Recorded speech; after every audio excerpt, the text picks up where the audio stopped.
Hello dear students, आज के इस नए वीडियो में आपका बहुत बहुत स्वागत है। तो हम लोग पढ़ेंगे क्लास 6 का मैथ और इसमें जो इकाई 3 दिया आपका पूर्णांक, इसके अंतर्गत आज हम लोग सीखने जा रहे हैं अभ्यास 3C, अभ्यास 3B। इसके पहले वाले वीडियो में हम लोग पढ़ चुके हैं। अगर अभी तक आप लोगों ने नहीं देखा है तो उस वीडियो को प्लेलिस्ट में जाकर आप वहाँ से देख सकते हैं। तो अब चलिए आज का अभ्यास स्टार्ट करते हैं 3C। पहला प्रश्न इसमें दिया गया प्रश्नवाचक चिन्ह के स्थान पर कौन सी संख्या होगी। तो ये एक फिगर बना हुआ है और इसमें कुछ संख्याएं लिखी हुई हैं। इन संख्याओं में यहाँ पर प्रश्नवाचक चिन्ह है। तो यहाँ प्रश्न में है कि प्रश्नवाचक चिन्ह के स्थान पर हम कौन सी संख्या भर दें कि ये जो सीरीज है वो बैलेंस हो जाए। तो यहाँ पर क्वेश्चन में ही संकेत एक दिया गया है 9, 12, 18 और 30। तो यहाँ पर भी 9, 12, 18, 30 दिया है। अब इन दोनों के बीच में डिफरेंस कितना है, कितने का अंतर है, उसको यहाँ पर बताया गया है। तो 9 से 12 के बीच में 3 का अंतर है, प्लस 3 का क्या है, डिफरेंस है 9 और 12 के बीच में। फिर 12 से 18, यहाँ 9 से जब 12 पर आए तो प्लस 3 का डिफरेंस हुआ। अब 12 से 18 पर जब आएंगे तो प्लस 6 का डिफरेंस है, क्योंकि 12 और 6 18 होता है, प्लस 6 का डिफरेंस है यहाँ। अब फिर उसके बाद 18 से 30, तो 18 से 30 के बीच में प्लस 12 का डिफरेंस है। यहाँ पर 18 से 30 के बीच में 12 का डिफरेंस है। तो अब ये जो यहाँ से यहाँ, यहाँ से यहाँ, यहाँ से यहाँ बीच में जो डिफरेंस आया, उसी डिफरेंस को इसके और ये जो प्रश्नवाचक चिन्ह बना है इसके बीच में डिफरेंस पता करेंगे। कितने का डिफरेंस है, कितने का अंतर है, इसके बीच में, इसके बीच में, इसके बीच में कितना डिफरेंस है। तो इसके और इसके बीच में कितना डिफरेंस है, ये चीज हमको पता करना है। तो यहाँ पर जो संकेत दिया गया है कि इन दोनों के बीच में प्लस 3, इन दोनों के बीच में प्लस 6, इन दोनों के बीच में प्लस 12 का डिफरेंस है। तो यहाँ 3, 3 से फिर 6, फिर 6 से 12। तो अब इसके बीच में डिफरेंस यहाँ से हमको पता चलेगा।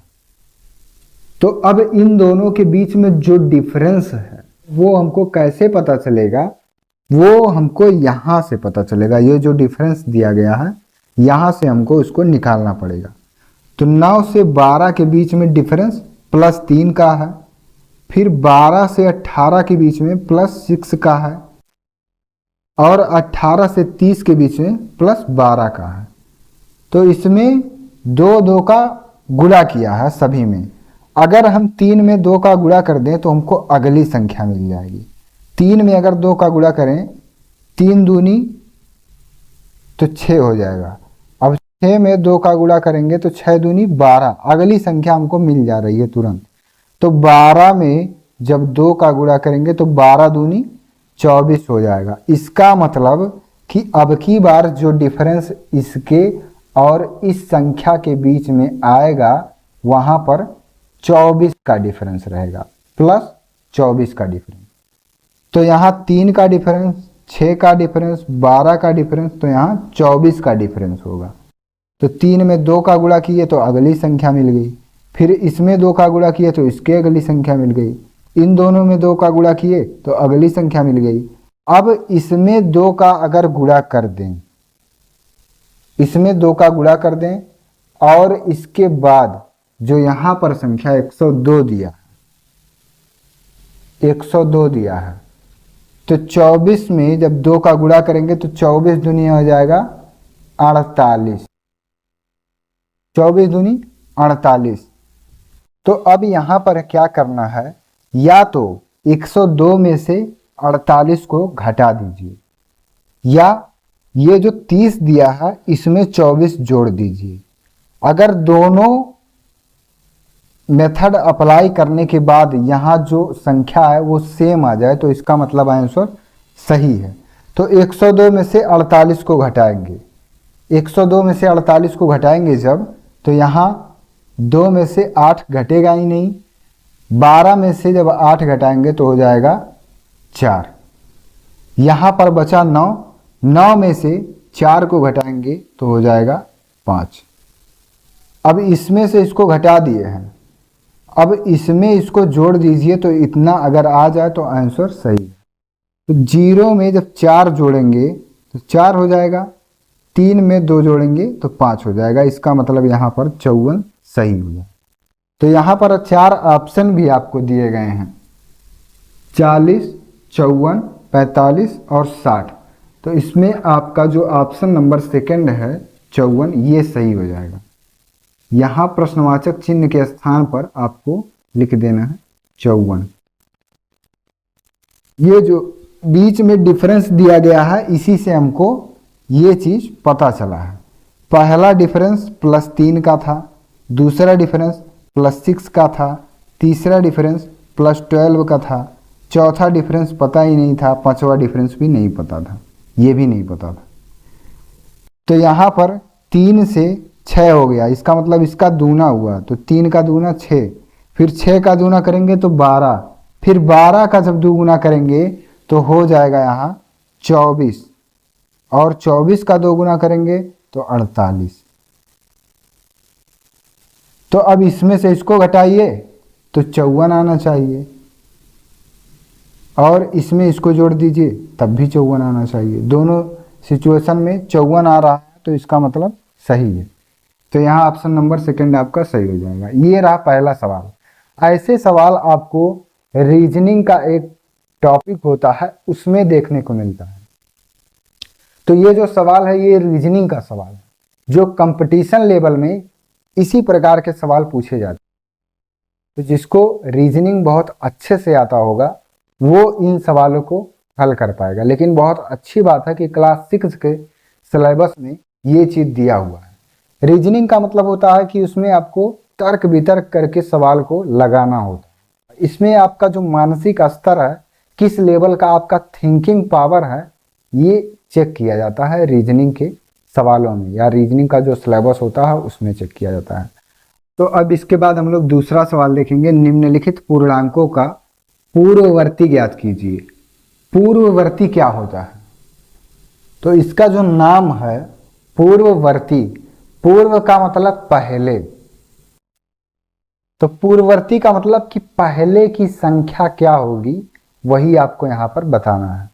पहला सवाल है यहाँ 6, तो 6 का पूर्ववर्ती संख्या, 6 का पूर्ववर्ती मतलब 6 के पहले कौन सी संख्या आएगी वही चीज आपको यहाँ पर बताना है। तो 6 का पूर्ववर्ती संख्या क्या होगा? 6 के पहले क्या आएगा? 6 के पहले आएगा 5। पूर्ववर्ती का मतलब होता है पहले की संख्या जिसमें से हमको -1 घटा देना होता है। कोई भी संख्या लिखा है उसमें -1 कर दीजिए तो ये आपका पूर्ववर्ती संख्या जो है वो पता चल जाए। अब यहाँ 4 दिया है तो 4 का पूर्ववर्ती क्या होगा? तो 4 का पूर्ववर्ती -5 होगा। यहाँ 4 का पूर्ववर्ती -3 नहीं यहाँ पर लिखना है, वो 4 के बाद की संख्या है।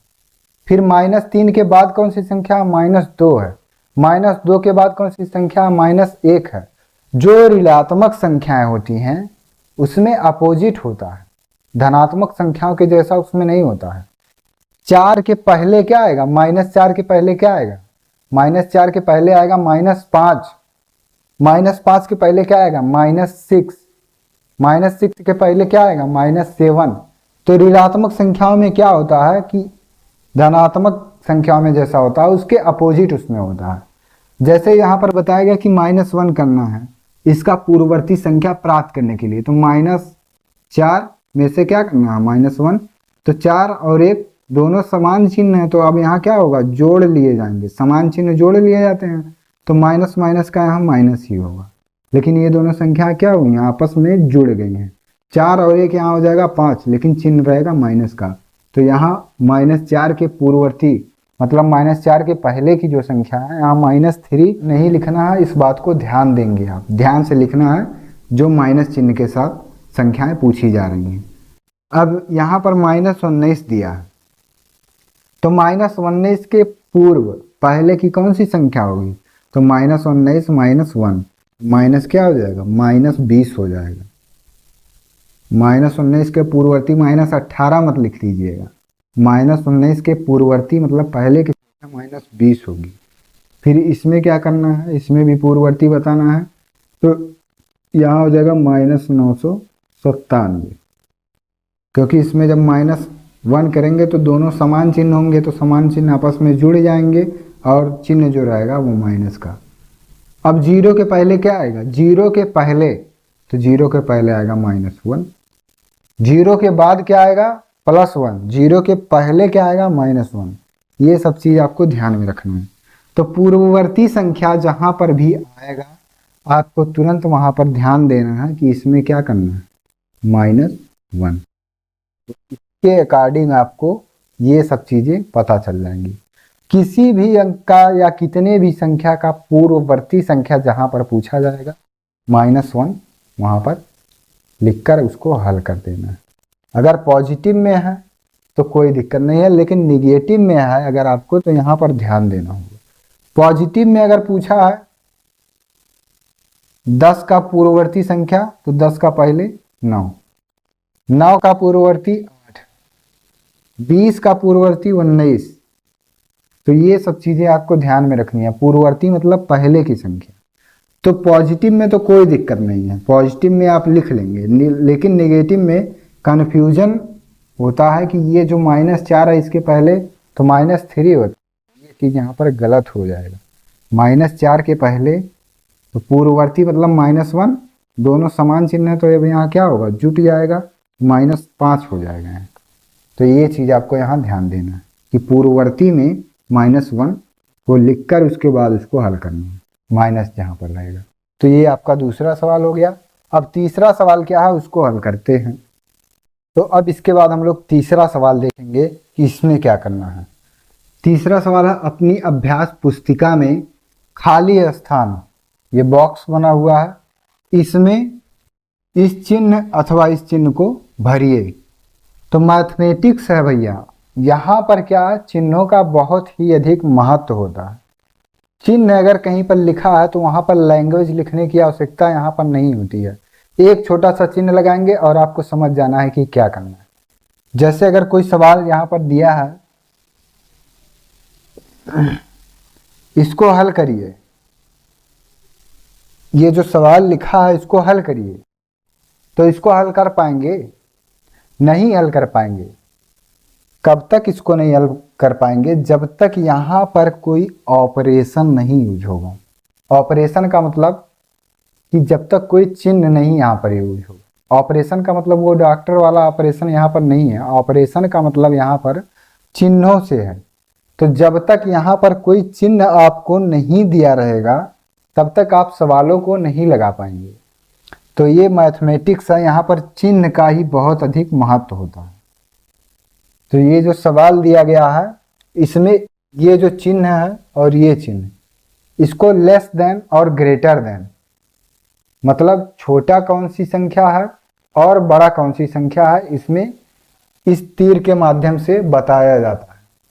तो बस इसी तीर को यहाँ पर लगाना है कि कौन सी संख्या बड़ी है और कौन सी संख्या छोटी है। इसको हल करने के बाद तो इसका जो चिन्ह समझने का मतलब है, जो सभी लोग जानते होंगे कि जिधर का मुंह खुला होता है, जैसे इधर का मुंह अगर खुला है तो इधर का जो संख्या होगा वो बड़ा संख्या होगा, और जिधर का मुंह बंद है ये इस तरफ का, उधर का संख्या क्या होगा, छोटा होगा। तो जिधर संख्या बड़ी है उसके तरफ मुंह खुला रहेगा और जिधर संख्या छोटी है उसके तरफ मुंह बंद रहेगा। तो इसका यही कॉन्सेप्ट है। तो अब इन सवालों को हल करना है और इसमें इन सभी चिन्हों को लगाना है बीच वाले बॉक्स में। तो यहाँ पर अगर इसको सॉल्व करेंगे तो -3 प्लस माइनस का हो जाएगा माइनस और यहाँ हो जाएगा 6, तो 6 और 3 हो जाएगा 9, लेकिन माइनस चिन्ह रहेगा। यहाँ पर चिन्हों का गुणा आपको चाहिए। तो इधर आ गया -9, अब इधर सॉल्व करिए तो -3 माइनस माइनस प्लस 6, तो 6 में से 3 को घटाएंगे तो हो जाएगा 3, तो इधर आ गया 3 और इधर आ गया -9। तो संख्या किधर बड़ी है, 3 बड़ा है कि -9 बड़ा है? तो ये पॉजिटिव वाला जो संख्या है ये बड़ा है, तो इधर का मुंह ऐसे खुला। जिधर संख्या बड़ी होगी उधर मुंह खुला होगा, जिधर संख्या छोटी होगी उधर मुंह बंद होगा। तो इधर आया -9 और इधर आया +3, तो +3 बड़ा है इसीलिए इसके तरफ मुंह ऐसे खुला रहेगा। दूसरा सवाल क्या है, -21 और माइनस माइनस +21, 0 हो गया। इस तरफ आइए तो -21 प्लस माइनस का माइनस और 21, तो 21 21 हो जाएगा 42 और यहाँ माइनस। तो 0 बड़ा है कि 42 बड़ा है, ये इसमें बताना है। तो 0 बड़ा है, इसके तरफ मुंह ऐसे खुला रहेगा, क्योंकि 0 के दाहिने तरफ सभी पॉजिटिव संख्याएं हैं और 0 से बाएं तरफ सभी निगेटिव संख्या है। तो निगेटिव संख्या हमेशा 0 से छोटा होगा, क्योंकि 0 जो है वो बॉर्डर पर है, यहाँ मेन बॉर्डर पर 0 है, इधर संख्या है प्लस है, इधर संख्या है माइनस है। तो इधर की संख्या हमेशा छोटी होगी 0 से, इधर की संख्या हमेशा बड़ी होगी 0 से। तो 0 जब आया तो 0 ही बड़ा होगा यहाँ इससे, -42 से। तो ये दूसरा सवाल भी हो गया। अब तीसरा सवाल क्या है, -27 को ऐसे लिख लीजिए, -27 प्लस माइनस का -27, तो ये जोड़ लीजिए, दोनों समान चिन्ह है। तो 7 7 14 के हो जाएगा 4, 2 2 4 और 1 5, -54। इधर -54 आ गया और इधर ये 27 और -45। तो अब इन दोनों को हल कर दीजिए। 5 में से 7 को घटाएंगे तो घटेगा ही नहीं, तो 15 में से 7 गया 8 और यहाँ बचा 3, 3 में से 2 गया 1।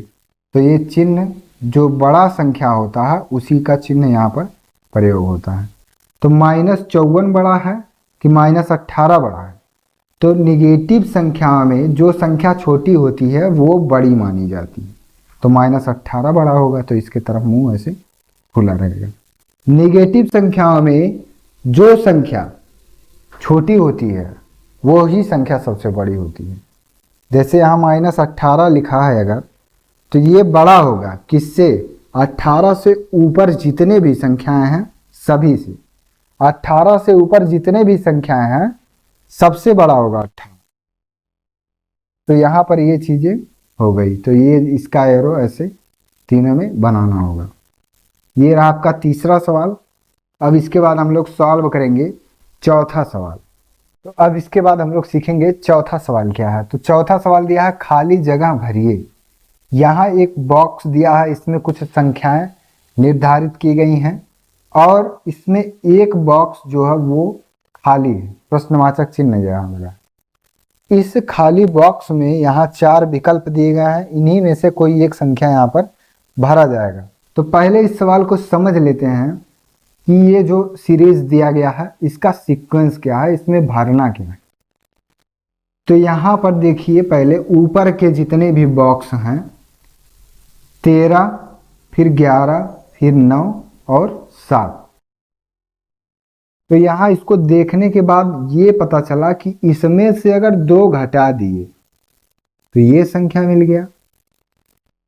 13 में से 2 घटाएंगे तो 11, 11 में से 2 घटाएंगे तो 9, 9 में से 2 घटाएंगे तो 7।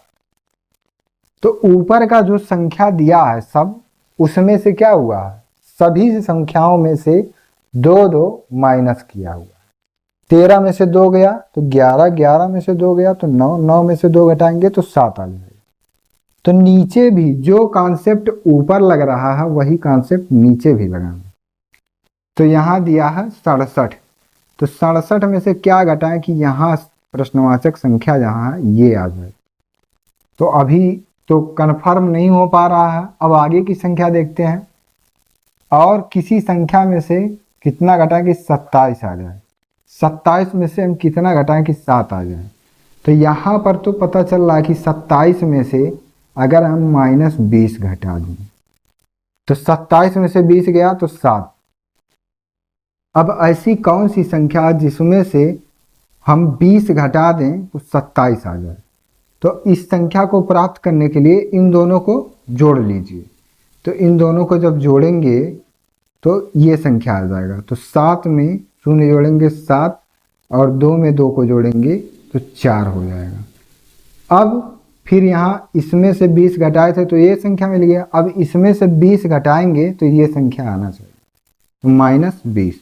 7 में से शून्य गया 7, 4 में से 2 गया 2। तो इसका मतलब ये हुआ कि यहाँ 47 भरा जाएगा। एक संख्या और बच रहा है, इसमें से भी -20 किया जाए तो ये बीच वाला संख्या आना चाहिए। 7 में से शून्य गया 7, 6 में से 2 गया 4। तो इसका मतलब ये सही है। ऊपर के जो संख्या है उसमें से केवल -2 घटाया हुआ है।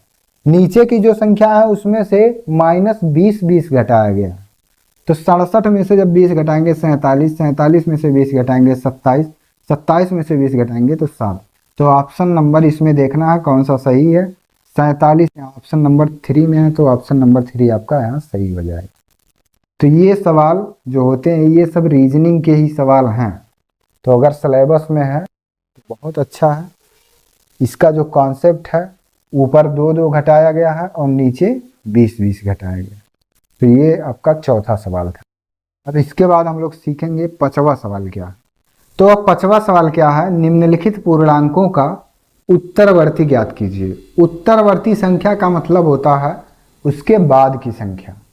उत्तरवर्ती का मतलब उसके बाद की संख्या। इसका एक नाम और जिसको हम कहेंगे अनुवर्ती संख्या।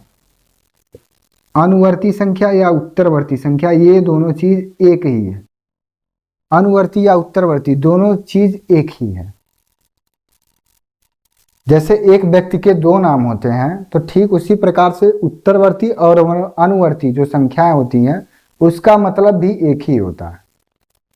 तो इसका मतलब क्या हुआ, उत्तरवर्ती और अनुवर्ती का मतलब हुआ कि ऐसी संख्याएं, जो भी संख्या दी हुई हैं उसमें एक जोड़ देना। एक सभी में क्या करना है, जोड़ देना है। उसके बाद की संख्या। अनुवर्ती मतलब आने वाली संख्या, बाद की संख्या। तो इसके बाद की संख्या को बताना है। तो बाद की संख्या प्राप्त करने के लिए उसमें +1 जोड़ देना। तो 7 में जब 1 जोड़ेंगे तो हो जाएगा 8। 7 के बाद हो जाएगा 8। इसका अनुवर्ती, अनुवर्ती मतलब आने वाली संख्या है, बाद की संख्या, तो उसमें 1 प्लस करेंगे। 7 में 1 प्लस कर देंगे तो 8। अब इसके बाद माइनस वाला आ गया। -5 का अनुवर्ती या उत्तरवर्ती संख्या बताना है। तो -5 का क्या होगा, आने वाली संख्या है। -5 के बाद -6 मत लिख दीजिएगा, नहीं तो गलत हो जाएगा तुरंत। -5 में 1 जोड़ना है तभी अनुवर्ती संख्या आपको पता चलेगा। तो -5 यहाँ +1 यहाँ, तो ये क्या हो जाएगा, -4 हो जाएगा। अनुवर्ती संख्या ऐसे ही ज्ञात होता है कि उसमें 1 प्लस कर देना है, तो -4 हो जाएगा। फिर इसके बाद दिया है -20, तो -20 के बाद -21 होगा। -20 के बाद -21 होगा, लेकिन ये गलत है, -21 नहीं होगा। क्यों नहीं होगा, क्योंकि -20 में हमको 1 जोड़ना है। ये आप गलती कभी नहीं करेंगे, यहाँ पर गलती नहीं होना चाहिए कि -20 के बाद की संख्या तो -21 हो जाएगा तुरंत। निगेटिव चिन्हों में क्या है कि एक एक घटता हुआ चला जाता है, 0 की तरफ बढ़ते हुए चले जाते हैं। तो यहाँ जब -20 का अनुवर्ती संख्या बताना, तो इसमें 1 जोड़ दीजिए। तो -20 में +1 जब करेंगे तो ये हो जाएगा -19। -21 नहीं लिखना है, -19 लिखना है। माइनस वाले जो भी संख्याएं हैं उसमें आपको ये चीज़ ध्यान देना है, क्योंकि मैक्सिमम लोग गलती यहीं पर करते हैं कि -20 के बाद -21 होगा, तो ये यहाँ पर गलत हो जाएगा आपको। यहाँ पर अगर ऐसे नहीं समझ में आ रहा तो उसमें 1 जोड़ लीजिए ऐसे, तब नहीं गलत होगा। -997 में 1 जोड़ लेना, क्या हो जाएगा, -996, -996 हो जाएगा। 0 के बाद की कौन सी संख्या है, 0 के बाद पूछा गया ना, उत्तरवर्ती मतलब बाद की संख्या या आने वाली संख्या है। तो 0 के बाद आएगा +1, तो प्लस नहीं लिखेंगे या लिखेंगे तब भी कोई दिक्कत नहीं है, क्योंकि अगर कोई संख्या लिखा है उसके सामने निगेटिव चिन्ह नहीं है तो वहां पर ये माना जाता है कि वो पॉजिटिव में ऑलरेडी है। तो प्लस या तो लिखें या तो नहीं लिखें, दोनों चीज सही है, लेकिन निगेटिव में आपको निगेटिव जो नकारात्मक चिन्ह है उसको लगाना कंपलसरी है। प्लस वाले में आप लगाएं या ना लगाएं कोई बात नहीं, लेकिन निगेटिव जो साइन है इसको लगाना कंपलसरी है। तो अब छठवां सवाल देखते हैं। किसी स्थान पर 12 बजे दोपहर तापमान 0 से 19 डिग्री सेल्सियस अधिक था। तो कोई स्थान है वहां पर 12 बजे दोपहर में जो टेम्परेचर है वहां का वो 0 से 19 डिग्री सेल्सियस अधिक था, तथा अर्धरात्रि को तापमान 0 डिग्री से 2 डिग्री सेल्सियस कम हो गया। तापमान में परिवर्तन ज्ञात कीजिए। तो यहाँ परिवर्तन को ज्ञात करने के लिए सबसे पहले जो क्वेश्चन में दिया है उन सब चीज़ों को यहाँ पर लिखना है। किसी स्थान पर 12 बजे दोपहर तापमान 0 से 19 डिग्री सेल्सियस अधिक, तो इसका जो सल्यूशन होगा तो 0 से 19 डिग्री सेल्सियस अधिक, इसका मतलब 0 से अधिक जब है तो 0 से अधिक जब है तो प्लस होगा। तो तापमान में अधिकता, तापमान में अधिकता कितना हो गया प्लस 19 डिग्री सेल्सियस, क्योंकि 0 से अधिक का मतलब कि वो संख्या किसमें हो जाएगा पॉजिटिव में हो जाएगा। फिर आगे प्रश्न में लिखा कि अर्धरात्रि को तापमान 0 डिग्री सेल्सियस से 2 डिग्री सेल्सियस कम हो गया। तो 0 से कम की जब बात होगी तो वहां पर अब निगेटिव साइन का यूज करेंगे। तो अब यहां पर लिखेंगे तापमान में कमी। तापमान में कमी कितने डिग्री सेल्सियस का हो गया तो 2 डिग्री सेल्सियस का कमी हो गया। तो कमी के लिए हमेशा माइनस चिन्ह का प्रयोग होता है। तो 19 डिग्री सेल्सियस अधिक था दोपहर 12 बजे और अर्धरात्रि में -2 डिग्री सेल्सियस क्या हो गया कम हो गया। तो अब आगे प्रश्न में दिया कि तापमान में परिवर्तन ज्ञात कीजिए। तो तापमान में परिवर्तन, तापमान में परिवर्तन ज्ञात, तापमान में परिवर्तन ज्ञात करने के लिए इस -2 डिग्री सेल्सियस में से, -2 डिग्री में से क्या करना है आपको माइनस इतना आपको घटा देना है। -2 डिग्री में से आपको प्लस 19 क्या करना है घटा देना है। तो अब इसको हल करिए, -2 डिग्री सेल्सियस और प्लस माइनस क्या हो जाएगा -19 डिग्री। तो ये दोनों हो जाएगा समान चिन्ह है, दोनों जगह माइनस है, तो अब यहाँ क्या हो जाएगा प्लस हो जाएगा, लेकिन चिन्ह माइनस रहेगा। ये दोनों संख्याएं केवल प्लस होंगी, चिन्ह माइनस ही रहेगा। तो 19 और 2 21 डिग्री सेल्सियस, ये आपका आंसर हो गया। किसी स्थान पर 12 बजे दोपहर का जो टेम्परेचर है वो 0 से 19 डिग्री सेल्सियस अधिक है और अर्धरात्रि को तापमान 0 से 2 डिग्री सेल्सियस कम हो जाता है। तो तापमान में परिवर्तन ज्ञात करना है। तापमान में अधिकता कितने का हुआ था 0 से 19 डिग्री सेल्सियस अधिक हो गया था और तापमान में कमी आ गया था अर्धरात्रि के समय -2 डिग्री सेल्सियस। 7वां सवाल दिया है, प्लेटो का जन्म 429 ईसा पूर्व में हुआ था तथा 348 ईसा पूर्व में दिवंगत हुए। वे कितने वर्षों तक जीवित रहे। तो इसमें जो सवाल में दिया रहे, इस तरह के सवाल में जो जो दिया है पहले उसको लिख लेते हैं। तो यहाँ लिखेंगे सबसे पहले सॉल्यूशन में प्लेटो का जन्म। प्लेटो का जन्म कब हुआ 429 ईसा पूर्व, 429 ईसा पूर्व में इनका जन्म हुआ तथा 348 ईसा पूर्व में दिवंगत हुए। दिवंगत का मतलब हुआ कि इनका मृत्यु 348 ईसा पूर्व में हुआ। तो यहाँ पर लिखेंगे दिवंगत दिवंगत हुए 348 ईसा पूर्व में दिवंगत हुए। अब वहां क्वेश्चन में कि वे कितने वर्षों तक जीवित रहे, कितने वर्षों तक जीवित रहे, इसको निकालने के लिए जब जन्म हुआ और जब मृत्यु हुआ, इन दोनों, ये दोनों चीजें पता है, तो जब जन्म हुआ और जब मृत्यु हुआ इसमें से इसको माइनस कर देंगे तो 9 में से 8 गया 1, फिर यहाँ 2 में से 4 घटेगा ही नहीं, तो यहाँ से 12 में से 4 गया 8 और यहाँ 3 में से 3 गया 0। तो इसका मतलब 81 वर्ष तक जीवित, 81 वर्ष तक जीवित रहे। प्लेटो का जन्म 429 ईसा पूर्व में हुआ था तथा 348 ईसा पूर्व में दिवंगत हुए। तो वे कितने वर्षों तक जीवित रहे, तो इनका जन्म 429 ईसा पूर्व में हुआ था और इनका मृत्यु जो है 348 ईसा पूर्व में हुआ। तो इसमें यही पूछा गया कितने वर्ष तक वे जीवित रहे, तो इसमें से इसको घटा देना तो 81 वर्ष आ जाएगा। तो ये आप, अब अगला सवाल क्या है उसको हल करते हैं। 8वां सवाल दिया है कि समुद्र तल से अधिकतम गहराई वाला बिंदु 11,600 मीटर नीचे है। तो अधिकतम ऊंचाई की पर्वत चोटी समुद्र तल से 8,846 मीटर ऊंची है। गहराई वाले बिंदु से चोटी की ऊंचाई बताइए।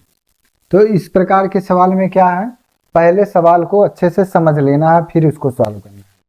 तो समुद्र तल से अधिकतम गहराई वाला बिंदु 11,600 मीटर नीचे है।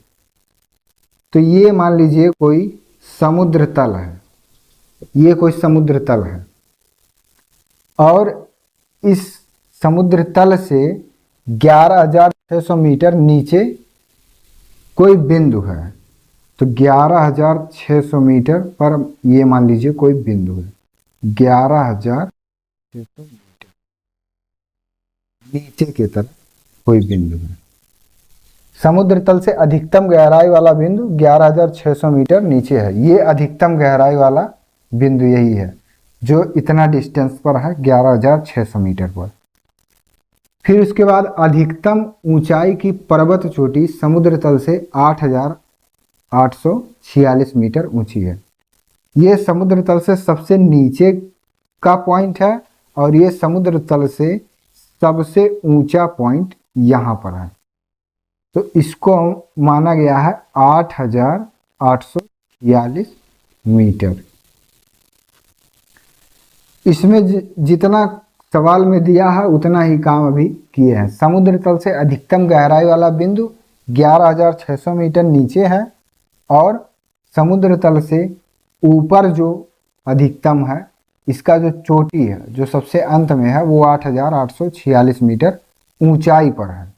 तो अब आगे प्रश्न में है कि गहराई वाले बिंदु से चोटी की ऊंचाई बताइए।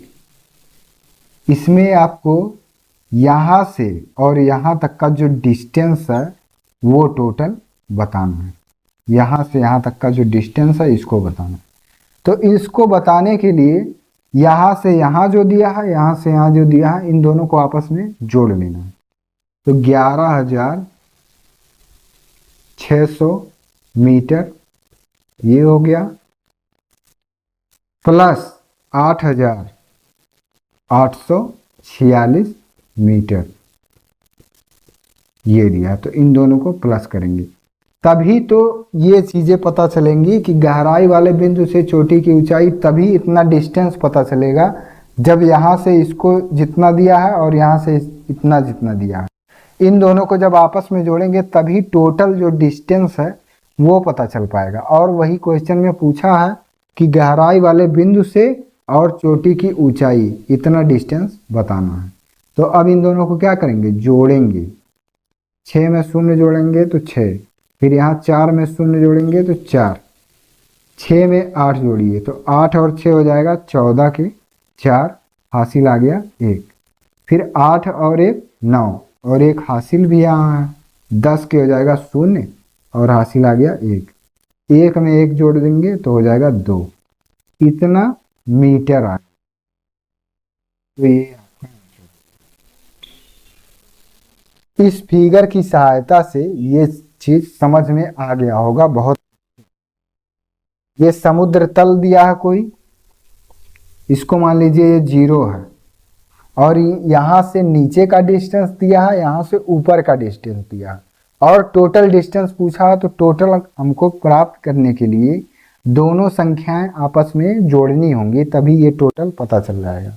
तो इन दोनों को जोड़ेंगे तो 20,446 मीटर आएगा टोटल जो डिस्टेंस है यहाँ गहराई वाले बिंदु से और चोटी की ऊंचाई तक, इतना डिस्टेंस है। तो ये प्रश्नावली 3C आपका अब कंप्लीट हो गया है। अब इसके बाद हम लोग नेक्स्ट वीडियो में मिलेंगे, जिसमें अभ्यास 3D को हम लोग कंप्लीट सॉल्व करेंगे, और बेहतर तरीके से जिस तरह से पढ़ाया जाता है हर एक चीज़ को बढ़िया से एनालिसिस करके, ठीक उसी प्रकार से हर प्रश्नावली आपको पढ़ाया जाएगा।